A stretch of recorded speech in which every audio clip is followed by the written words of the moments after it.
From KTUL TV News Channel 8 Sports in Tulsa, welcome to Touchdown Friday Night. Sponsored by your Oklahoma Ford dealers, Bartlesville Cycle Sports, Reesers, and Osage $1 Million Elm. It's coverage you can count on from News Channel 8.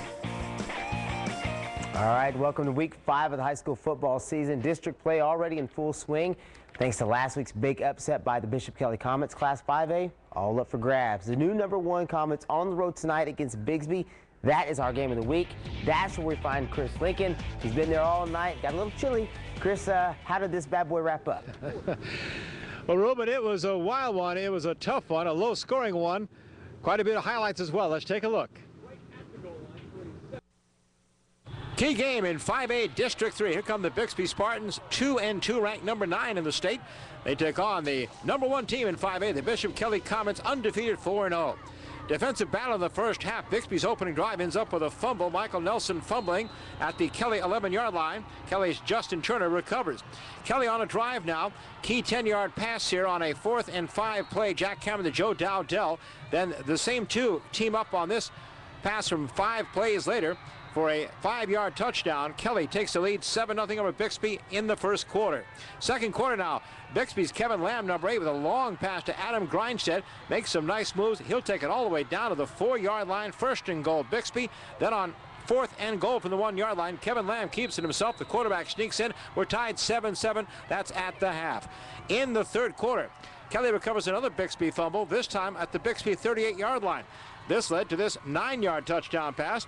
Again, the same combination. Number 12, quarterback Jack Cameron. There's his favorite receiver, Joe Dowdell. 14-7 Kelley over Bixby in the third quarter. Late in the third quarter, minute 26 left. Bixby will tie this one up. 37-yard scoring pass from Kevin Lamb to Zach Alstead. Tied 14-14 heading to the fourth quarter. And in the fourth quarter, the two teams tried field goals. Kelley missed one from a long range, 40 yards, and Bixby finally took its first lead here as Jack Fiskus hit a 22-yarder with 5:42 left. Then Bixby stopped Kelley, punted, but fumbled the football. Kelley recovered at the Bixby 40. 8 plays later, the Ford nominee of the week, Ruben, Stephen Sherwood, went in from 6 yards out on a 3rd down and 1 play, and Bishop Kelley stays undefeated. They defeat Bixby tonight 21-17. They now take control of 5A District 3. From Bixby, with the Comets over the Spartans, I'm Chris Lincoln, News Channel 8 Sports. All right, thanks a lot, Chris. That was a great game. Today, very surreal day for the Jenks Trojans Athletics Department. After weeks of investigation into the Jarrett Lake case, the Jenks Public School System announced some self-imposed penalties. One of those penalties include the self-imposed suspension of head coach Alan Trimble. Trimble will not coach for the remainder of this season. Instead, Lauren Montgomery will serve as the interim coach. There you see Coach Montgomery right there on a very somber day for Jenks as he leads his Trojans against Sapulpa. We'll pick this one up in the first quarter. Corey Jones with the long touchdown run. Once he gets around the end, he's pretty much gone. That makes it 7-0 Trojans on top. Stay in the first. This time Zach Langer, who did a great job filling in for Corey while Corey was injured, spins in for the touchdown. That makes it 21-0 Jenks. How about another Zach Langer highlight? The Trojan fans supporting their football team in their time of need. Langer here for a long touchdown makes it 35-0 at that point, and the Trojans roll all over Sapulpa. Final here, 62-27. Another huge game. Sand Springs hosting the Bartlesville Bruins. Sand Springs with 1 loss on the season. Bartlesville undefeated. Derek Harger connects on this pass to Terrence Dixon. Dixon goes all the way, 7-0, Bartlesville on top.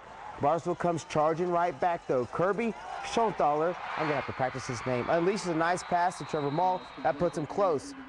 4th down and inches at the goal. Great D by Sand Springs. But Jack Wiseman punches it in for the touchdown. Final on this one, Bartlesville stays undefeated, 45-14 winners over Sand Springs. That sets up a huge game with them for next week. All right, Stilwell and East Central going at it. Stilwell going to have their hands full taking on the Cardinals tonight. Kickoff, East Central's Antonio Escobedo recovered by Eric Searcy. That sets up East Central's first touchdown. You got to catch that ball, big boy. Ball on the 29 with 11:45 in the first quarter. Dylan Wallace out of the pocket hits junior Dino Teague, who stretches it in for the score, 7-0 at that point. About 7 minutes left in the first quarter. Ball on the 14, 3rd down. Dylan Wallace to Keith Ross in motion, hands it to him.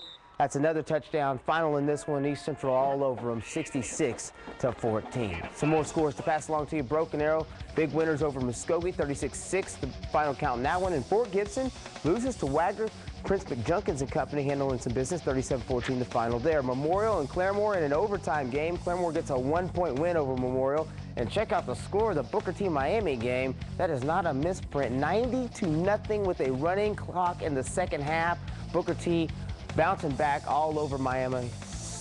Not so good for Miami. Central and Tahlequah. Central with the lead right now late in the fourth, 34-18 the score we have on that one. And Edison and McAllister. McAllister on top, 38-7 final count over there. All right, time for our first time out. When we come back, we'll check in on the defending 3A champs. Plus, would Owasso have any answer for the Union Redskins? We'll find out next.